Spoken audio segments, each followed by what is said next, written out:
আসসালামু আলাইকুম রহমতুল্লাহি অবরকাতুহ। সম্মানিত দর্শক, বাংলাদেশে ঐক্যমত্য কমিশন, সংস্কার, ডক্টর আলী রিয়াজ, গণভোট, এই শব্দগুলো মানুষের মনে, যারা রাজনীতি সচেতন, এতটা নেতিবাচক অবস্থা তৈরি করে ফেলেছে।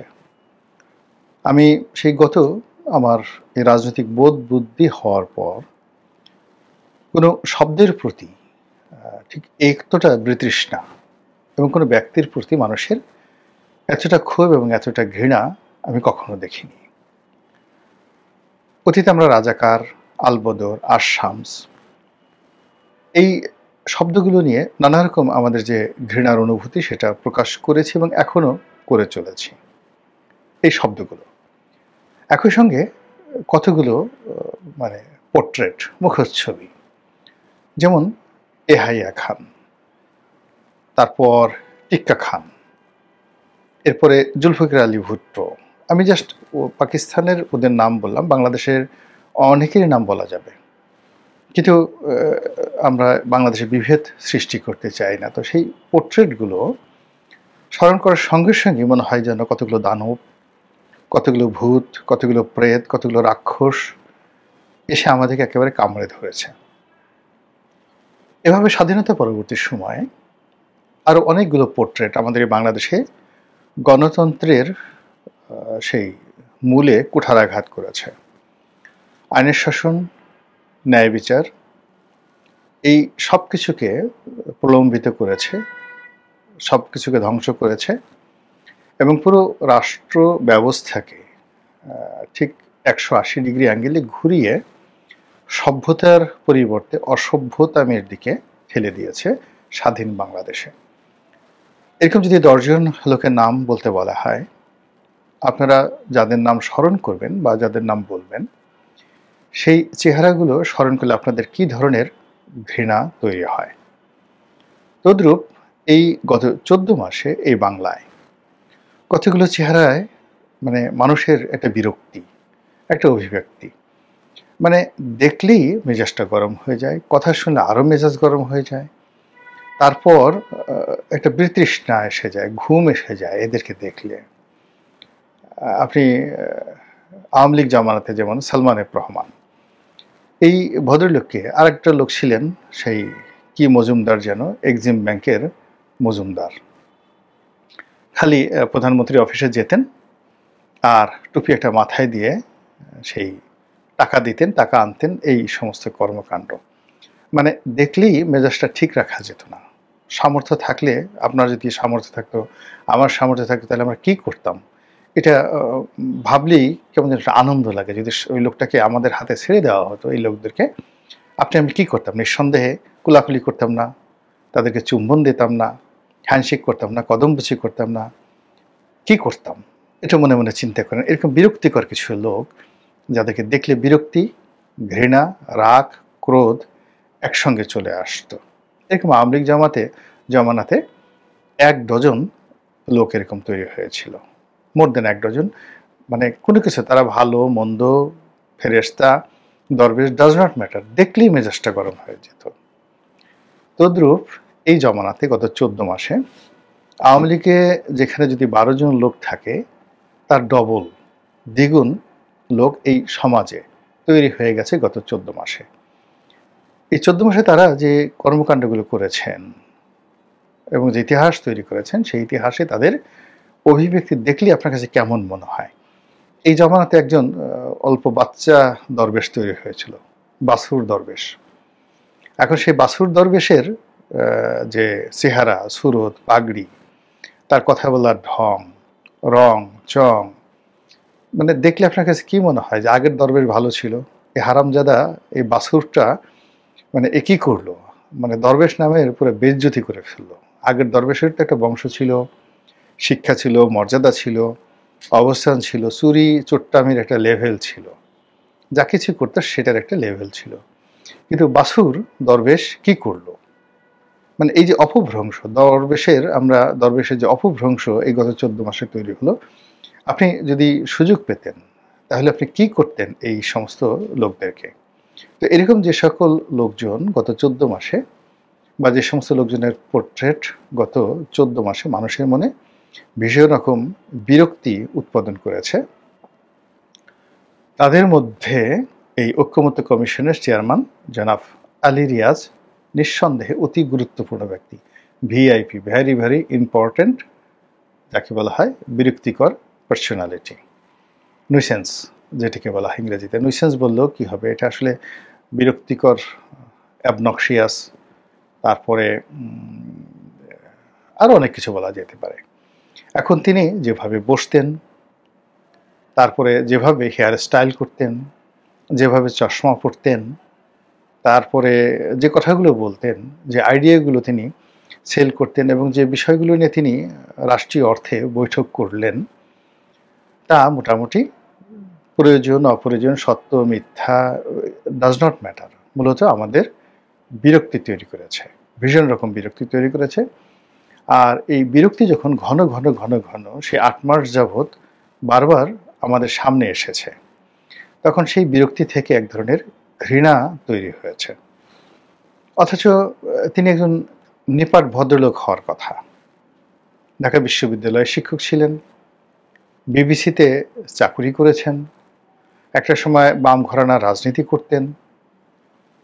তো এখন আমেরিকাতে একটা বিশ্ববিদ্যালয়ের শিক্ষক, পত্রপত্রিকায় লেখালেখি করেন গণতন্ত্র নিয়ে, বিভিন্ন বিষয়াদি নিয়ে, সুশাসন নিয়ে দীর্ঘদিন ধরে। তো সেই মানুষটি যখন একটা রাষ্ট্র ক্ষমতার কাছাকাছি এলেন, তখন তো সেখান থেকে রীতিমতো লাইট, আলো বা নূর আসার কথা, সেখান থেকে অমৃত তৈরি হওয়ার কথা, সেখান থেকে দুধের স্বর বা মাখন তৈরি হওয়ার কথা। কিন্তু সেটা না করে বা সেটা বের না হয়ে এই জনাব আলী রিয়াজের নাম থেকে, তার অভিব্যক্তি থেকে, তার ব্যক্তিত্ব থেকে, তার কর্ম থেকে, তার আচরণ থেকে কেন এত বিরক্তি আসলো? এবং ডক্টর মোহাম্মদ ইউনূসকে এই গত 14 মাসে যারা জনগণের মুখোমুখি দাঁড় করিয়ে ফেলেছে এবং ডক্টর মোহাম্মদ ইউনূসের প্রত্যাবর্তন, ফিরে যাওয়া বা চলে যাওয়া, যেটাকে নিরাপদ চলে যাওয়া, সেফ এক্সিট বলছি, এই পথে হিমালয়ের মতো যে বাধা তৈরি হয়েছে, সেই বাধার নায়কের নাম জনাব আলী রিয়াজ। এখন আলী রিয়াজ সাহেবের সঙ্গে ডক্টর মোহাম্মদ ইউনূসের অতীতের কি সম্পর্ক, বা কি করে এই সম্পর্কটা হলো, কেন তিনি এখান থেকে এইভাবে একেবারে উড়ে এসে জুড়ে বসলেন? আবার বলা হচ্ছে যে তিনি সময়টিতে যাকে বলা হয় বিনা বেতনে কাজ করছেন, অবৈতনিক। তো অবৈতনিকভাবে তার এই চাকরি রেখে, আমেরিকার জীবন রেখে তিনি এখানে অবৈতনিক কাজ করবেন, তার এই যে দেশপ্রেম, তার এই যে devotion to the country man, the ফেলো বাংলাদেশি, এটার প্রমাণ কি? এর কারণ হলো, আপনি যখন মানুষের জন্য করবেন, দেশের জন্য করবেন, দেশের জন্য যদি আপনার মমত্ব ভালোবাসা থাকে, তাহলে দেশের বিভিন্ন ক্রাইসিস মোমেন্টে আপনার শ্রম, অর্থ এবং আত্মত্যাগ, এই 3টে জিনিসের একটা যাকে বলা হয় সম্মিলন থাকতে হবে। যারা রাজনীতি করেন, রাজনীতির বাইরেও অনেক সাধারণ মানুষ আছেন। আপনি চিন্তা করুন, বাংলাদেশের ব্যবসা তো অনেকেই করে, কিন্তু ইস্পাহানি গ্রুপ যে ব্যবসা করছে, তাদের টাকার যে একটা অর্থের যে একটা অংশ তারা যেভাবে জনকল্যাণে ব্যয় করছে, তাদের একটা ইসলামী হাসপাতাল আছে, তাদের অনেকগুলো স্কুল আছে, কলেজ আছে। তো ব্যবসায়ী তো বাংলাদেশে অনেকে আছে, কিন্তু ইস্পাহানির মতো সম্মান এবং মর্যাদা কেন অনেকে পাচ্ছে না? এই যে বাংলাদেশের একটা ব্যবসা প্রতিষ্ঠান আছে বসুন্ধরা গ্রুপ, অনেক বদনাম, প্রচণ্ড রকম বদনাম, তার ছেলেদের সম্পর্কে, অন্যান্য বিষয় সম্পর্কে, যত বদনামই আপনি করেন না কেন। কিন্তু এই পর্যায়ের ধরেন বেক্সিমকো আছে, তো বসুন্ধরা হাসপাতালে বিনিয়োগ করেছে যেখানে বিনামূল্যে চোখের অপারেশন হয়। তারা তাদের যে সিএসআর কর্মকাণ্ড, জনকল্যাণে তাদের যে অর্থ এবং বিনিয়োগ তারা করছে প্রকাশ্যে এবং অপ্রকাশ্যে, এটা তো বসুন্ধরার মতো যাদের বদনাম রয়েছে সেটা তো অন্য গ্রুপ করছে না। ইউনাইটেড গ্রুপ করছে না। ঠিক সেম কাজটি তো আপনার যাকে বলা হয় বেক্সিমকো গ্রুপ করছে না, কিন্তু বসুন্ধরা গ্রুপ করছে। ফলে কি হলো দেখুন যে তাদের উপর অনেক ঝড় যায়, ঝাপটা যায়, বদনাম যায়, কিন্তু কোত্থেকে যেন তারা টিকে যায়। কিন্তু অন্যান্য এই তাদের উপর যে ঝড় ঝাপটা সেই 111 থেকে এ পর্যন্ত যে দুর্নাম বদনাম থেকে শুরু করে যখনই সরকার পরিবর্তন হয়েছে, নতুন সরকার এসছে, সবসময় তাদের উপর ঝড় ঝাপটা গেছে। কিন্তু ভালো কর্ম কি হলো কি এই কাটাকাটি হয় দুনিয়াতে।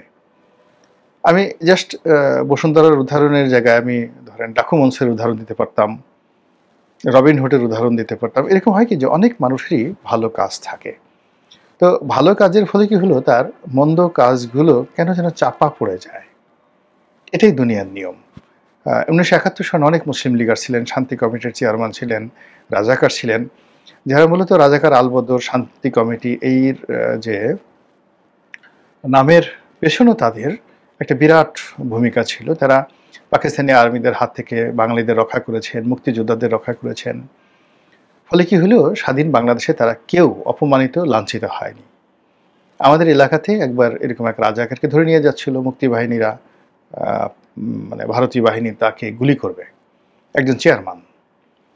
হাজার হাজার মানুষ, হাজার হাজার মানুষ পাগলের মতো তার পিছনে ছুটে তাকে ঘাও করেছে। এবং একজন রাজাকারের জন্য মানুষের এই মমত্ব দেখে সেই 1971 সনের সেই 16-17 ডিসেম্বর মানে মুক্তিবাহিনীর যারা কমান্ডার ছিলেন পাগল হয়ে গেছে যে হাউ ইট ইজ পসিবল। এরকম হয়, মানে অন্তরালে অনেক কাজ হয়। তাই এখন এই সরকারের যারা কর্তা ব্যক্তি যারা আছেন এই মুহূর্তে, ডক্টর মোহাম্মদ ইউনূস, তার উপদেষ্টা মণ্ডলী, তারা অনেক সুন্দর সুন্দর কথা বলেন, সবাই শিক্ষিত সজ্জন, সবারই অনেক যাকে বলা হয় অনেক কিছু আছে, এনজিও আছে, টাকা আছে, পয়সা আছে, গ্ল্যামার আছে, বাড়ি আছে, গাড়ি আছে, কিন্তু তাদের বাড়িতে গিয়ে কোনো ভিক্ষুক, কোনো অসহায় মানুষ এক কাপ চা, এক মুঠো মুড়ি খেয়েছেন? তারা কখনো রাস্তায় কাউকে ভিক্ষা দিয়েছেন? কিংবা দেশের এত বড় ঝড় বৃষ্টি বন্যা হলো কখনো নিজের পকেটের পয়সা খরচ করে ত্রাণ দিয়েছেন? এরকম কোনো নজির নেই। কোনো রাজনৈতিক দলে তারা ডোনেশন দিয়েছেন, কোনো রাজনৈতিক নেতার বিপদে সাহায্য করেছেন, দেশের যখন কোনো রাজনৈতিক ক্রাইসিস তৈরি হয়েছে তারা সেই ক্রাইসিসের সময় গিয়ে মঞ্চে দাঁড়িয়েছেন, পক্ষে বলেছেন, বিপক্ষে বলেছেন, এরকম নজির নেই। তারা কেবলই মাত্র কী করে টাকা গুনতে হয়, ডলার হলে আরও ভালো হয়, কী করে 5 স্টার হোটেল কিংবা যাকে বলা হয় বড় বড় ক্লাবগুলোতে যে জুয়ার আসর বসে, ক্যাসিনো বসে, সেখানে ঢুকতে হয়, কী করে দামি দামি মদ খাওয়া যায় অন্যের পয়সায়। ভালো ভালো কথা বললাম, এসে একজন ব্যবসায়ী বা অন্য একজন লোক মদ খাওয়ালো, কিন্তু নিজে কাউকে মদ খাওয়াবে বা কারোর পিছনে খরচ করবে এই ধরনের নজির এদের কয়জনের আছে আমি বলতে পারবো না। আবার এরা ধর্ম করেছে, কর্ম করেছে, ভালো কাজ করেছে, ডিভোশন করেছে, এরকম কোনো কর্ম তাদের নাই। ফলে কি হলো, মহান আল্লাহ রাব্বুল আলামিনের একটা অপার সম্ভাবনা, যে সম্ভাবনাকে ব্যবহার করে একটা নতুন ইতিহাস তৈরি হতে পারতো এই বাংলায়। জুলাই আগস্ট বিপ্লব পরবর্তী সেই সুযোগটি যাদের হাতে গিয়েছে, দুর্ভাগ্য এই 14 মাসে একজন সিঙ্গেল লোক তৈরি হয়নি যাকে দেখলে মানুষের মায়া লাগবে, যাকে দেখলে মানুষ মনে করবে সততা এবং ন্যায়পরায়ণতার প্রতীক। প্রত্যেকটা মানুষই ধীরে ধীরে তাদের আসল চরিত্র মানে বের হয়ে আসছে। আমি যেমন দেখা গেল যে এই যে যোগাযোগ উপদেষ্টা জনাব ফাইজুল করিম, না ফাইজুল কবির খান, বয়স্ক মানুষ, তো ওনার সম্পর্কে আমার একটা অন্ধ বিশ্বাস ছিল যে উনি সৎ মানুষ, ভালো মানুষ। কিন্তু সে যে জামাত করে, জামাতের রোকন বা জামাতের সাথে তার কোনো সম্পৃক্ত আছে কিনা আমি জানি না, কিন্তু সে জামাত করে, জামাতের রিক্রুটমেন্ট এটা এখন প্রকাশ হয়ে গেছে। 2 নম্বর হলো যে তৃতীয় মাত্রা জিল্লুর সাহেব যেভাবে মেট্রো রেল নিয়ে, মেট্রো রেলের দুর্নীতি নিয়ে এবং মেট্রো রেলের টোটাল যে প্রকল্পটি এখন যেভাবে বন্ধ হতে চলেছে, সেই ক্ষেত্রে এই উপদেষ্টা ফাইজুল করিমের যে কর্মকাণ্ড, সিদ্ধান্ত, এটা বাংলাদেশের একটা যাকে বলা হয় সিগনেচার ডেভেলপমেন্ট। যাকে বলা হয় আইকনিক ইঞ্জিনিয়ারিং, এই মেট্রো রেল, সেই আইকনিক ইঞ্জিনিয়ারিংটা এখন ধ্বংস হতে বসেছে এই লোকটির কারণে। এখন কি বলবেন, সরি, এভাবে অনেকের মানে যে সমস্ত লোক মানে গত 14 মাসে একেবারে যাদেরকে দেবতার মতো মনে করেছিলাম প্রথম কয়েক মাসে, এরা দুর্নীতি করতে পারেন না, অনিয়ম করতে পারেন, এদের অনেক টাকা আছে, সুনাম আছে, আন্তর্জাতিক খ্যাতি আছে, কিন্তু আমাদের সবার গালের উপর ফটাফট চড় বসিয়ে তারা প্রমাণ করে দিয়েছেন যে তোমরা যা সিদ্ধান্ত নিয়েছ বা আমাদের সম্পর্কে যে সকল ভালো ধারণা করেছ তা আসলে ভুল। তো যেটা বলছিলাম যে রাজনীতিবিদদের অনেক ত্রুটি থাকে। আমি যখন জনাব ওবায়দুল কাদেরের সবচাইতে কঠোর সমালোচক ছিলাম, জঘন্য ভাষায় তাকে গালাগাল করতাম, তো আমি একটা রাস্তা নিয়ে খুব বড়, আমি আমার যে বিয়েই বাড়ি গেলাম, খুব খারাপ একটা রাস্তা ছিল, ঢাকা থেকে ময়মনসিংহ, ময়মনসিংহ থেকে নেত্রকোনা, তো ময়মনসিংহ থেকে নেত্রকোনা পর্যন্ত রাস্তাটা খুবই খারাপ, এবং সেই গাড়ি ওখানে গিয়ে আমার যে গাড়িটা নষ্ট হয়ে গেল, এবং সেই গাড়িটা ইউরোপিয়ান গাড়ি, আমার ঠিক করতে অনেক সময় লাগছে, অনেক টাকা লাগছে। আমি যা তা মুখে আসে আজে বাজে গালাগালি করে দৈনিক নয়া দিগন্ত পত্রিকায় এটা লেখা লিখলাম ওবায়দুল কাদেরকে উদ্দেশ্য করে, এবং আমার সেই লেখা ছাপা হওয়ার 7 দিনের মাথায় সেই রাস্তার টেন্ডার হলো এবং কাজ শুরু হয়ে গেল, এবং সেই রাস্তাটা চলাচলের উপযুক্ত হলো। এই গেল একটা। এর আগে আরেকদিন ওনাকে গালাগালি করলাম, ওনাকে সেই ফাটাকেষ্ট বললাম, যা কিছু বললাম। তিনি মানে এত বিরক্ত হলেন, বিরক্ত আমাকে টেলিফোন করলেন যে রনি, তোমার সঙ্গে তো আমার কখনো শত্রুতা ছিল না, আমি তো তোমাকে স্নেহ করেছি, তুমি আমাকে এখন ফাটাকেষ্ট বলে গালাগালি করছো। তো এটা হলো পলিটিশিয়ানদের নেগোশিয়েবল পাওয়ার। তো এরকম মানে অনেক অনেক খারাপ দিক আছে, যে এখন ধরেন আপনার অনেক আসছে। একটা সময় বেনজির সাহেব ছিলেন আইজি, তো তার সঙ্গে আমার কোনো কালই ওরকম সম্পর্ক ছিল না, কিন্তু আমি দুটো সমস্যা নিয়ে একবার পত্রিকায় লিখলাম। একটা সমস্যা হলো ধানমন্ডি লেকের চারিদিকে যে মাদকের আখড়া বসে, এবং দিন রাত সারাদিন ওখানে ছেলেরা মেয়েরা বসে অশ্লীল এবং অশ্রাব্য কর্মকাণ্ডে লিপ্ত থাকে, এবং ওই লেকের পাড়ে যাদের বাসা তাদের জীবন দুর্বিষহ হওয়ার সন্ধ্যার পরে যারা ওখানে হাঁটাচলা করেন, তো তারা সবাই সেই ওখানে হাঁটতে পারেন না। তো এই বিষয়টা আমি লিখলাম। বিশ্বাস করেন, যেদিন পত্রিকা ছাপা হলো বাংলাদেশ প্রতিদিন, উনি তখন র্যাবের ডিজি, 1 ঘন্টার মধ্যে ক্লিয়ার, এবং পরবর্তী কয়েক বছর মানে সেখানে ধানমন্ডি লেকের পুরো এলাকার মধ্যে এরকম কোনো আজেবাজে জিনিসই ছিল না। তো এটা রেসপন্ড করতে হয়। এখন এই সরকারে যারা লোকজন আছেন তারা কেউ রেসপন্ড করছেন না, ফলে কি হলো, প্রত্যেকটা মানুষ যারা আছে তাদের প্রতি শ্রদ্ধা আসছে না, ভালোবাসা জাগছে না, তাদেরকে দেখলে চোখে শান্তি তৈরি হচ্ছে না, চক্ষু শীতল হচ্ছে না, কলিজা ঠান্ডা হচ্ছে না, বরং কোথায় যেন শরীরে অ্যালার্জি তৈরি হয়েছে, গিজ গিজ গিজ গিজ করছে। আর সেই লোকগুলোর মধ্যে জনাব আলী রিয়াজ, তিনি একেবারে শীর্ষস্থানীয়। একেবারে তিনি যেদিন থেকে কর্ম শুরু করেছেন, কেবল আমি নয়, সারা বাংলাদেশের সব মানুষ তার সমালোচনা করেছে। সেই সমালোচনা যখন একেবারে ঘৃণার সর্বোচ্চ পর্যায়ে, তখন খবর বের হলো তিনি আমেরিকা চলে গেছেন। একজন বিএনপির নেতা তিনি অভিযোগ করলেন একেবারে টেলিভিশনে যে এই ঐক্যমত্য কমিশনে 43 না 83 কোটি টাকা এইটা 9-6 হয়েছে, খরচ হয়েছে, এবং এটা এত বেশি ভাইরাল হয়ে গেল যে সরকারের পক্ষ থেকে সেই প্রধান উপদেষ্টার যে ভেরিফাইড ফেসবুক পেজ, সেখান থেকে বিবৃতি দেওয়া হলো যে না, আসলে অত টাকা যায়নি, কত টাকা গেছে তার একটা হিসাব সেখানে তুলে ধরা হলো।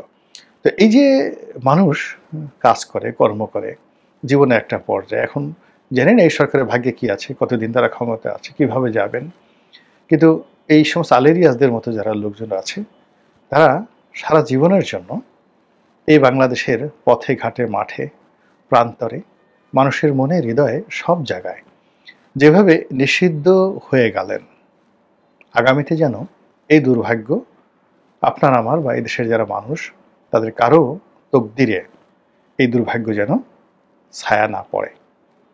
মহান আল্লাহ আমাদের সবাইকে হেদায়েত দান করুন এবং হেফাজত করুন। আসসালামু আলাইকুম ওয়া রাহমাতুল্লাহি ওয়া বারাকাতুহু।